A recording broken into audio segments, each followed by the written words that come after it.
Staff Sergeant Raymond Villanella. Let's hear what Memorial Day means to him.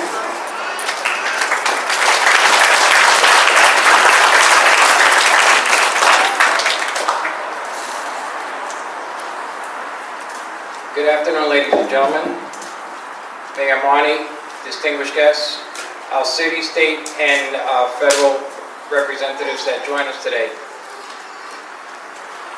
I also want to recognize the following: Cape Coral's bravest, our fire department; Cape Coral's finest, our police department; Lee County's own bravest, our sheriff's department; 911 operations; the Lee County Emergency Service; all the members of the American Legion, the VFW, the American Legion Warriors, Korean War veterans, Patriot Guard fighters, members of the Military Order of the Purple Heart and its members, Gold Star parents, Blue Star parents, and the Veterans Foundation.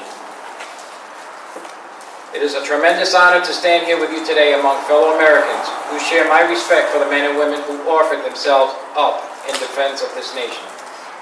Today, of all days, I hope that the American people can put aside their own personal strife and take time to remember those who are too often out of sight, out of mind. Our brave military members who have put service before self. Without question, the military harbors a unique breed of men and women whose devotion to a brother or sister in arms is rivaled and unquestioned. It is because of brave, selfless actions that these missions are completed, battles are won, and comrades' lives are spared. Many of the people who let Memorial Day pass by without a second thought may very well owe their very existence to courageous sacrifices of a sailor, soldier, airman, or Marine on some foreign soil in some bygone time. President John Kennedy said, "A nation reveals itself not only by the men it produces, but also by the men it honors, the men it remembers." It is fitting that our nation chooses the last Monday in May as Memorial Day. Today we remember and honor the American soldiers, ordinary men and women who died while in military service. I would like to share with you a few accounts of such bravery and valor. During the Vietnam War, Marine Private First Class Gary Martini, braving intense enemy fire, raced through an open field to drag a fallen comrade back to a friendly position. Noticing a second fallen Marine just 20 meters from the enemy position, Martini once again risked his life to bring that man back to safety. Upon reaching the Marine, Martini received a mortal wound, but continued to drag his comrade back to his platoon's position, telling his men to remain under cover.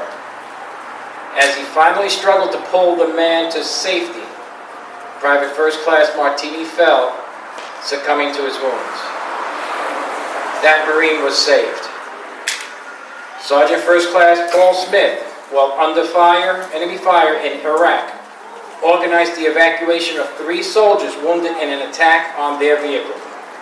Sergeant Smith manned the machine gun mounted on their vehicle, maintaining an exposed position as he engaged the enemy forces, allowing the safe withdrawal of wounded soldiers.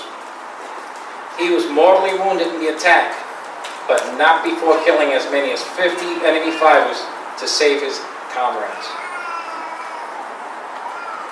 Francis Hammond, a Navy corpsman attached to the 1st Marine Division during the Korean War, found his platoon outnumbered by the enemy and under a barrage of mortar and artillery fire.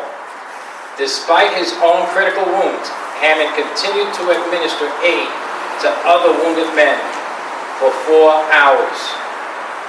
He directed the evacuation of casualties and remained in the area to assist the corpsman of the relieving unit, ultimately being struck by a round of enemy mortar fire and falling, mortally wounded. And in the Second World War, First Lieutenant Jack Mathis, flying a bomb run over Vagesac, Germany, was hit by enemy anti-aircraft fire. His right arm was shattered above the elbow and he suffered a large wound in his side and abdomen. Knowing mission success depended on him, Lieutenant Mathis, mortally wounded, dragged himself up to his sights and released his bombs on target before he expired. Every loss of life is tragic, especially when it is a life prematurely ended in the heat of combat. I hope that on this Memorial Day, the American people can direct their attention in remembrance of our nation's heroic defenders whose lives were cut tragically short. May their memories be cherished and their sacrifices noted and appreciated by the country they protected. I believe today is also a day we should take special note of one man who may still be in the fight of his life right now. Though days, weeks, months, and years have passed without his name being spoken on the lips of the American people, he is nonetheless in my heart and my prayers at this moment. Right now, the Taliban are holding a prisoner. His name is Bo Bergdahl, a 29-year-old U.S. Army sergeant from Hailey, Idaho. He is the only U.S. soldier held by the insurgents at this time. He was taken captive on 30 June 2009 in Afghanistan. In the past few years, we have seen video footage indicating, as we hope, that Sergeant Bergdahl is still alive, despite growing increasingly thin and showing signs of injury. It was reported that in December 2009, Sergeant Bergdahl made a daring attempt to escape, but was recaptured. No further information has since been released about his captivity, whereabouts, or status. Before coming here today, I checked the department's personnel records for POW MIAs, and as of today, he has been held captive for 4 years, 10 months, 26 days. Imagine being held prisoner for years of your life, not knowing when or if you will ever see your loved ones again. Imagine the fear and the frustration you would feel with each passing day. And imagine what it must be like to face this kind of struggle alone. Ladies and gentlemen, soldiers, Sergeant Bergdahl needs your thoughts and your prayers on this Memorial Day and every day until he and all our service members return home. Americans, as we know, can be forgetful of the sacrifices made by military members, veterans, and their families. Beyond the many citations of valor are the untold, undocumented stories of men and women who live with the scars of war. Many American sons and daughters are returning with amputations, disfigurements, and physical illnesses due to environmental exposures, traumatic brain injuries, and post-traumatic stress disorder. It is nearly impossible for these veterans and their families to forget the sacrifices they made. So why should our own memories lapse? They did, after all, stand up for every one of us here today.